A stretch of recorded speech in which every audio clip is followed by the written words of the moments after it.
A yau na bibiye tarihin Kaftin Bello Nafi Ushuwa.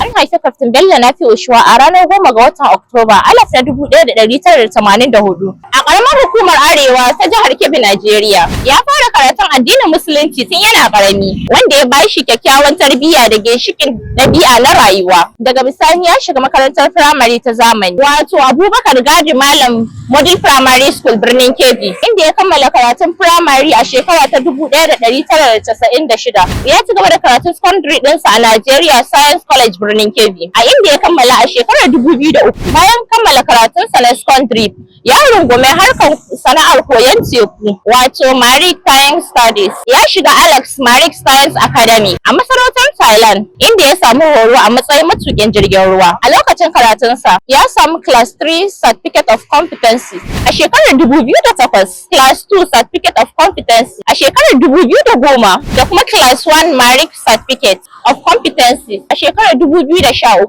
Waɗannan shaidun karatu ne da suka bashi matsayi na ƙwararre a fannin sufurin teku da ake kira Master Mariner. Domin ƙara bunƙasa iliminsa, Kaftin Bello Nafi Ushuwa ya yi karatun digiri na farko a fannin Transport and Logistic Management a Jami'ar Benin, a inda ya kammala a shekara ta 2019. Daga bisani an bashi takardar Certificate of Exhaustion daga Hukumar Hidimar Matasa ta ƙasa NYSC a shekarar 2020. Har ila yau ya halarci Nigerian Institute of Transport Technology NITT da ke Zaria, inda ya samu digiri na biyu na ƙwarewa Professional MNC a fannin Transport and Logistic Management a shekarar 2003. Kaftin Bello Ushuwa yana da dogon gogewa a harkar sufurin teku, a inda ya aiki a ƙasashe daban-daban akan nau'o'i da matakai daban-daban na jiragen ruwa. Ya shafe fiye da shekaru 15 yana aiki tare da hukumar kula da harkokin sufurin ruwa da tsaro ta Najeriya, a inda ya bada gagarumar gudunmawa wajen inganta tsaro, gudanarwa da ci gaban harkar sufurin teku a Najeriya. Addininsa Musulunci ne kuma ɗan ƙabilar Hausa ne. Allah ya albarkace shi da mata da 'ya'ya.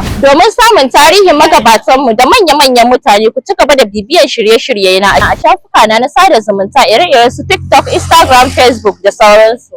Kar ku manta kuna tare da taku abokiyar fira, wato Bilkisu Abubakar Sadiq. Ku ci gaba da yi min liking da sharing da comment. Nagode.